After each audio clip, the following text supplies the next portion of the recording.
How's it going, you guys? AZ Plyo 21 back again with another fight card here in our UFC Reborn save in WMMA 5, and we have UFC Fight Night Pettis versus Umar. That's right, we have Umar Nurmagomedov and Sergio Pettis going at it in our main event. But before we show you that, I did want to show you something that was a little bit concerning regarding one of our former champions. So I'm just going to go ahead and bring this on over to UFC. And it should show here pretty soon. Where is it? There it is. Boom. First of all, John Jones resigns. Love that. Kamaru Usman, drug test failure, tested positive for PEDs. That is insane. For his win against Sean Brady, it has been overturned to a no contest as a result. So he's suspended for a full year, and he's already 36. Brother's not getting any younger. I fear he's going to come back and not be the same, and he's just going to be ass from here on in. Hopefully that is not the case, but Kamaru Usman is gone. Also, Ronda Rousey's back, and she's going to be fighting Kayla Harrison. Paige Van Zandt is also back. With that said, we got Pettis versus Umar today. We had to cancel one of the fights on the main card, so only 5 fights on today's card. Gastelum versus Neal will be the next episode, followed by UFC 301 Edwards versus Chimaev. A little bit later on down the line, we got Yuri Prohaska versus Derek Lewis at heavyweight. That is going to be a very, very, very, very, very shitty pay-per-view. Tony Ferguson's on the card. Nick Diaz is on the card. Paddy Pimblett's on the card, but that main event leaves something to be desired. Yuri, for whatever reason, does not want to fight the prospects or the title contenders at light heavyweight. He doesn't want to fight them. He wants to fight people that are popular. And I mean, if we go ahead and we look at just who we have at light heavyweight, let's see, light heavyweight, minimum name value, low level national. There's not too many.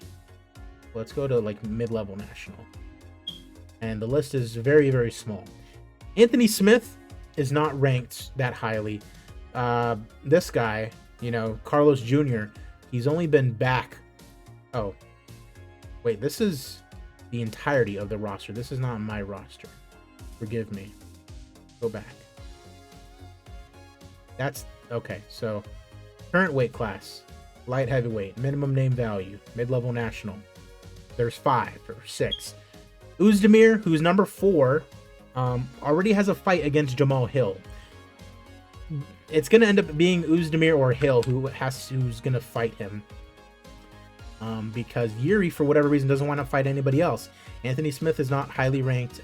Alex Gustafsson is not highly ranked. Alex Pereira has gotten a win, but would probably need another one. And really, it should be Mirzakhanov or Ankalaev, but none of them are popular at all. So it's kind of a wait-and-see game because those two have been booked for a fight against each other. So whoever wins that one, hopefully they end up getting a little bit of popularity under their belt and we can actually sell a fight involving those guys. But for now, it's probably going to be Hill or Pereira, maybe Uzdemir. We'll have to see. But let's take a look at the rankings and see how the last fight card affected things. We signed Philip DeFries. He's in at number 14 at heavyweight. Chris Dawkins up to number 11. Light heavyweight, nothing. At middleweight, Imavov up to number 6. Darren Till all the way down to number 18. Yikes. Welterweight, we've signed a couple Bellator guys in Yaroslav Amosov and Jason Jackson, and they are immediately in at number 3 and 4 respectively. Amosov is probably one of the better welterweights in the entire world, like hands down, but I feel like we need to get him at least one really big fight before we get him into a title shot, and I feel like that's probably going to be Colby Covington. Coming off a win over Gilbert Burns, I feel like that's the fight to make. Is he any popular? Low-level national? So we could, yeah, we can hack that. I'm sure Colby would be willing to fight him. Cool. Lightweight, Mamedov moves up a little bit. We got Mansour Barnawi in from PFL, I believe. Rauch Manfio moving down. Featherweight, Yair Rodriguez up to number 3. Chikadze replaces him at number 7. Bantamweight, Rafion Stotts in at number 19. Flyweight, Yuki Uto moves up a little bit. Featherweight, nothing going on. Nothing at bantamweight. Flyweight, Shevchenko's back up to number 3. And then we got Chukagian moving down to number 14. And then at strawweight, we have a bunch of people moving up because Jessica Panay has retired. With that said, appreciate you guys, whether you're watching on YouTube or Twitch. As always, leave a like on the video, subscribe to the channel if you have not already done so. Comment down below what you're looking for out of this card. If you want me to check in on any fighters, see how they're doing, let me know. But yeah, let's go ahead and get into it. We have UFC Fight Night Pettis versus Umar, taking place in Indiana, in the Hoosier Dome. Probably not, probably at the Conseco Fieldhouse. We got Josephine Knutson taking on Montserrat Conejo Ruiz.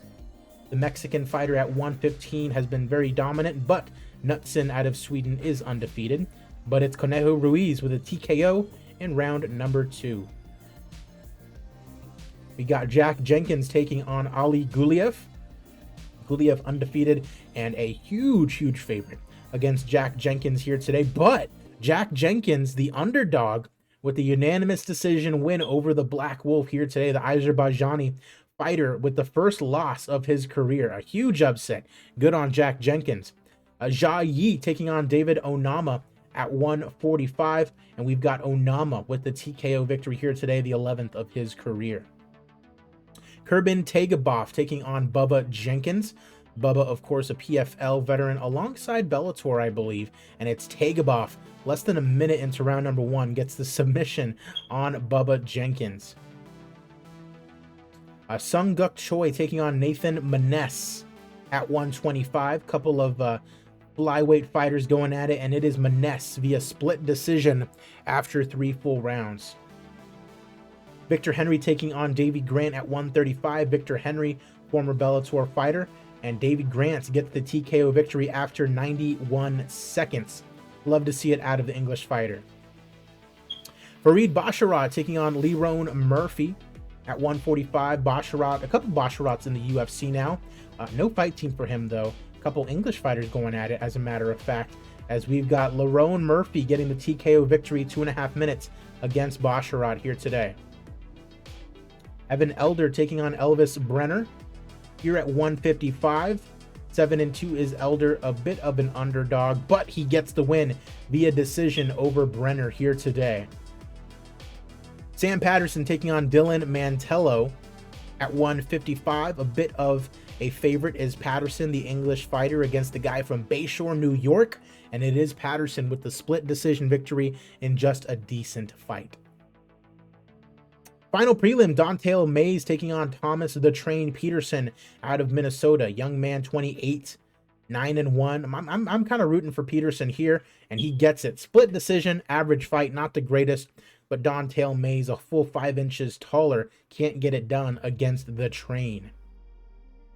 First main card fight, and it's a big one. Kai Kara France taking on Azamat Karafov. Undefeated flyweight is Karafov, number 4 in the division, supposedly. Has a win over O'Day Osborne. This would be a big one if he was able to get a win over Kara France here today, and he does get it. Submission in round number 1 for Azamat Karafov, the Russian, undefeated so far, 2-0 in the UFC. Valerie Loreda taking on JoJo Wood at 125. In real life, Loreda not an MMA fighter anymore. She's with the WWE and doing quite well for herself, actually. But here, making her debut out of Bellator, number 9 already in the division, as she takes on JoJo Wood and gets the TKO victory less than 2 minutes into round number 1. For whatever reason, Valerie always does very well in these saves. I think it's just because she's hot and they up her stats a little bit, even though she's not the greatest fighter. We all know that. Anthony Pettis taking on Renato Moicano on his brother's main event card. Showtime, of course, a veteran of the Octagon, former champion. Love to see him come back. Moicano, same thing, former title challenger, as we have Moicano get the unanimous decision victory over the former champion and Showtime Pettis. Remember, Moicano lost to Tony Ferguson, so that's kind of a rough one for him, but a big comeback win over another veteran in Anthony Pettis, who was making his re-debut from LFA. Volkan Ozdemir taking on Jamal Sweet Dreams Hill in our co-main event. This is probably going to decide maybe who fights for the title, honestly. Jamal Hill, of course, former champion, losing it to Yuri Prohaska at UFC 292 on the other side, you've got Volkan Oezdemir, who's on a nice little 2-fight winning streak. Khalil Roundtree and Dominic Reyes. A win over Jamal Hill here, the former champion, could put him in line for a title shot, especially considering he's actually got some popularity under his belt where, you know, Ankalaev does not and Murzakanov does not. As it's our co-main event, and it's Jamal Hill with the unanimous decision in a fantastic fight. Love to see that. Hopefully his popularity goes up a little bit more. You'd imagine he's going to bump up in the rankings, but now do we just immediately have him fight Yuri again? I'm not really too sure that we do. As we head into our main event of the evening, Sergio Pettis taking on Umar Nurmagomedov in the bantamweight division. Of course, Umar undefeated, 6-0 in the UFC. In this save alone, wins over Jonathan Martinez and Yadong Song. And then Sergio Pettis, number 6 in the division, Bellator champion, just coming right back into the thick of things and getting a huge fight against Umar Nurmagomedov here today. My money's probably on Umar. Let's see what happens. It is our main event of the evening. Let's get it cooking. Immediately a shot from Umar and he gets it. Uh-oh. This could be a very quick fight. Firing away with punches here. Looks like he's just kind of on top. They do stand them up. Takedown attempt from Umar and he gets it. Pulls guard. He's going to win this first round just off of his takedowns and top control alone.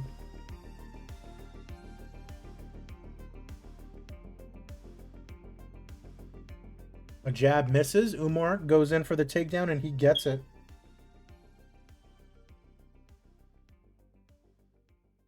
Suplex attempt. He grabs the cage. Another suplex attempt and he gets it. Side control immediately. Umar has just been manhandling Sergio Pettis here in our main event. But getting a little bit tired, it seems, is Nurmagomedov. Remember, 5 rounds here in our main event. On the feet, Pettis misses a jab, hits a right hand. Roundhouse kick to the body for Umar. Round 2 comes to a close. And so up by 2 rounds, if Pettis can't get something cooking, he's going to need a finish. Which he can do. We know how good the Pettis boys are at striking. It's not necessarily that is the worry. A point is taken away from Pettis now that he's grabbed the cage twice. Suplex attempt, and he gets it. Takes the back. Takes his back, but, you know, none of the shots are clean that he's kind of landing up on him. Just kind of peppering him, annoying him, definitely winning the round. Still on his back. Not putting in the hooks either. Round 3 comes to a close. 10-9 round to Umar. Yeah, he's going to need a finish. Terribly. Quick left hand. 1-2 fails to land from Pettis. Needs a finish. Absolutely needs a finish. Kick to the leg for Pettis. Misses with a right hand. Knee to the body. Ouch. Backed up against the cage. Suplex attempt. Gets it. Gets to side control. Just absolutely ragdolling Sergio Pettis here in our main event. And with doing this, I mean, Umar is probably getting a title shot next. Goes in for a takedown. Can't get it. Pushes him up against the cage, and that's the end of round 4. 5th and final round. Sergio's got to just throw caution to the wind here and just go guns blazing. Umar lands a leg kick.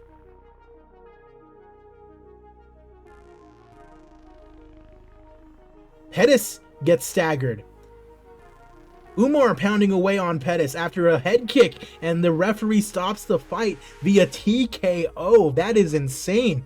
We thought Umar was going to just coast to a clear decision victory, and he gets a huge head kick, staggers Sergio Pettis, and then finishes him on the ground. Umar Nurmagomedov, your winner here in our main event. Unbelievable, 19-0, and looking to improve on it. Commercial rating not the greatest, 2,000 in attendance here in Indiana. No popularity changes. Fantastic fight between Jamal Hill and Volkan Oezdemir. We're going to have to give, yeah, we'll give Valerie Lareda 50K bonus. And, I mean, 46 seconds. We got to give it to Tagabov. Love to see it. Nice little profit made there. Of course, we got to figure out what we want to do with Jamal Hill. Umar Nurmagomedov's probably going to get a title shot at the end of it. Love to see it. Appreciate you guys for watching, whether it's on YouTube or Twitch. As always, I'm AZPlyo21, and I will see you guys at the fights.